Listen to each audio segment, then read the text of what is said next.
ఆయన పవన్ కళ్యాణ్ టార్గెట్ చేసి ఆయన నుంచి దూరం అయ్యి కమ్యూనిటీకి దూరం అయ్యి మనం టికెట్ ఇవ్వకపోతే ఎలా అనే ఫీలింగ్ ఆ మైండ్ సెట్లో ఉన్నాడు తప్పక ఇతని వల్ల గ్రామాల్లో మన పరిస్థితి ఏందని ఆలోచన ఆయన అలా మేము అనుకునేది ఏంటంటే మా ఒక్కటికి క్యాండిడేట్ అనుకున్నా దాదాపు 100 మంది క్యాండిడేట్ మీద ఇలానే ఉంది గ్రామాల్లో కాన్స్టిట్యూన్సీలో అట్లా అన్నిటి మీద పడుతుంది ప్రభావం. ఇందా మనం చెప్పిన పాయింట్ ఈ పాయింట్లన్నీ యాడ్ అయినాయి, ఇవన్నీ యాడ్ అయినాయి. వాళ్ళు చెప్పుకోడు ఇప్పుడు చాలా ఇప్పుడు దొరుకుతున్నాయి కదా క్యాండిడేట్లు అంతా. ఇవన్నిటికి రీజన్ అందరే ఉన్నాయి. మాకు ఇప్పుడు ఎవరికైనా పడితే మన లోకల్ ఎమ్మెల్యే మీద ఉంటుంది, తన పరిస్థితి మనం చూస్తాం. పక్కన వాళ్ళే మనకు తెలియదు కదా, వాళ్ళ పరిస్థితి వాళ్ళే. ఇట్లా అందరూ దాదాపు 100 మంది క్యాండిడేట్ల మీద ఇలాంటి లోకల్ సమస్యలు బోళ్ళు ఉన్నాయి.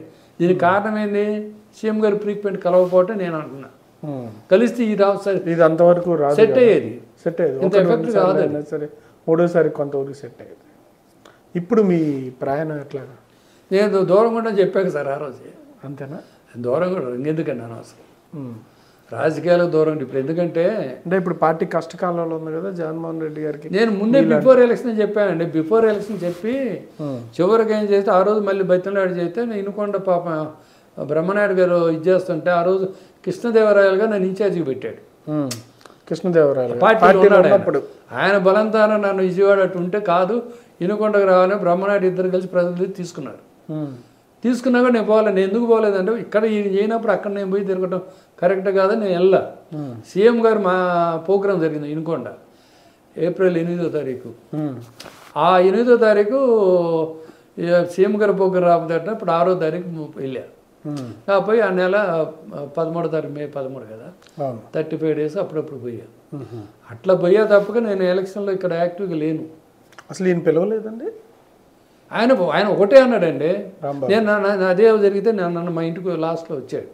కాదు సార్ ఇట్లా రేపు పొద్దున్న బ్రేక్ఫాస్ట్కి రండి ఒక ప్రెస్ మీట్ అంటే నేను రావడం కాదు సార్ ఈ గ్రామాల్లో 4-3 పాయింట్లు చెప్పాను. మళ్ళీ ఈయనకు కూడా ఎటువంటి అడి చేస్తుంటే ఇవన్నీ వద్దండి. నేను ఈ మాట అయినా వాళ్ళకి గ్రామంలో రేపు వాళ్ళు నన్ను నిలేస్తారు కదండి అంటే మీరు ఓటేం అడగక్కర్లేదని లోపల పోతే ఫ్యాన్ చూస్తే నొక్కుతారు. మనం చూసి ఓటేసుకోలేరు. బాబు జగన్ పోటీ జరుగుతుంది, మంది కాదు కాబట్టి మీరు ఇనుకోండి తిరిగిపోండి. కానీ ఒక ప్రెస్ ముందు ఒకటి వచ్చి బ్రేక్ఫాస్ట్ ప్రెస్ ముందు మాట్లాడుకోండి సార్ అలా. అదే చేసి వెళ్ళిపోయా. తిరగకపోతే ఎట్లా అండి? నువ్వు తిరగాల లేదా పలాను అంటే ఈ విషయం చెప్పాము, కోర్టు చెప్పా వినిమెట్లా ఆ కేసుల సంగతి మాట్లాడాలి కదా. ఎలక్షన్ ముందు 6 నెలల ముందు కూడా చెప్పా ఆయనతో పల్లెనెదిరే చేసాం కదా ప్రోగ్రాం వైనీటి జగన్మోహన్ ముఖ్యమంత్రి అనే దాంట్లో. ఆ నైట్ నేనే ఉన్నా, వాళ్ళు ఎవరు రాలా. ఆ నైట్ నేను చూసి ఎన్ని పొద్దున్న చెప్పాను ఆయనకి, రాంబాబు గారికి. దానికి ఏం ఆన్సర్ చెప్పలే ఆయన. ఎలక్షన్కి ఎడిపోదామండి ఇవాళ ఆ ఊళ్ళో 120 అంత వచ్చినాయి.